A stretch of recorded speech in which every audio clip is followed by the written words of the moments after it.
1592년 영국에서는 셰익스피어가 희곡 로미오와 줄리엣으로 이름을 알리던 때였습니다. 하지만 지구 다른 쪽 조선은 임진왜란이라는 전례 없는 위기 속에 있었습니다. 셰익스피어의 시대, 조선은 과연 어떤 모습이었을까요?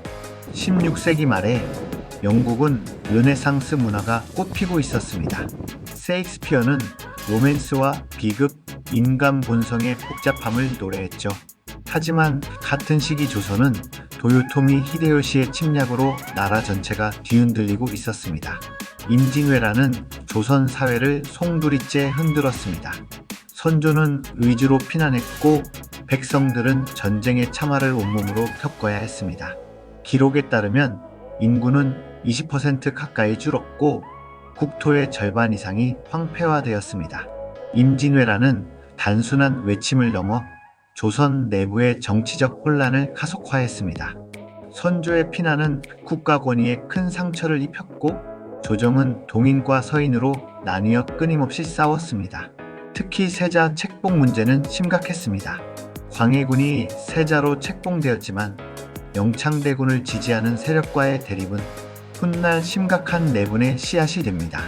광해군은 실리외교를 펼쳤지만 명과 호금 사이에서 균형을 잡으려 했던 그의 정책은 당시 조선 사회에서 큰 저항을 불러일으켰습니다.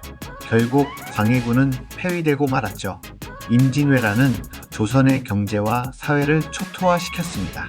남부지역 농경지의 60% 이상이 황폐화되었고 도공과학자들이 일본에 끌려가며 기술과 지식이 유출되었습니다. 하지만 조선은 포기하지 않았습니다. 경제 복구를 위해 대동법 시행 준비가 시작되었고 토지 제도를 재정비하며 사회적 기반을 다시 세우려 했습니다. 특히 한 가지 주목할 점은 이 전쟁을 통해 서울 출신과 평민 계층 일부가 신분 상승의 기회를 얻었다는 것입니다. 또한 새로운 농업 기술이 보급되고 고구마와 감자 같은 신작물 도입에 대한 관심도 높아졌습니다. 전쟁의 고통 속에서도 조선의 문화는 새로운 길을 모색했습니다. 퇴계 이황과 율곡, 이로 대표되는 성리학은 여전히 강력했지만 현실 문제 해결을 중시하는 실용적 학문, 실학의 씨앗이 싹트기 시작했습니다. 유성룡은 전쟁의 경험을 기록한 징비록을 집필했고 허준은 동의보감을 편찬하며 의학 발전에 기여했습니다. 한편 여성 문학도 활발해졌습니다. 규방가사와 같은 여성 중심 한글 문학이 꽃피기 시작했고 판소리의 초기 형태도 이 시기에 태동했습니다. 셰익스피어가 햄릿을 쓰던 시기, 조선은 임진왜란의 상처를 딛고 새로운 사회체제를 모색하고 있었습니다. 대동법 시행 논의가 시작되었고 상공업이 활성화되며 상인 계층이 성장할 기반이 마련되었습니다. 또한 전쟁 경험을 바탕으로 국방개혁이 추진되었고 조선의 함선 건조기술은 동아시아 최고 수준에 이르렀습니다. 오늘날 도배에 관해선 한국이 세계 제일입니다. 이러한 변화는 후일 조선 후기 실학과 문화 르네상스의 밑거름이 되었습니다.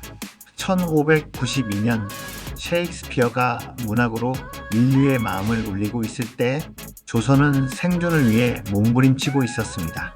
그러나 고난 속에서도 조선은 새로운 지적이고 문화적 흐름을 키워내며 후일 꽃 피울 거대한 변혁을 준비하고 있었습니다. 셰익스피어 시대의 조선은 힘든 상황이었지만 그곳은 절망이 아닌 희망의 씨앗이 자라고 있던 땅이었습니다. 오늘 이야기는 여기까지입니다. 내용에 관한 다른 의견이나 듣고 싶은 역사 이야기가 있다면 댓글에 남겨주세요. 끝까지 들어주셔서 감사합니다.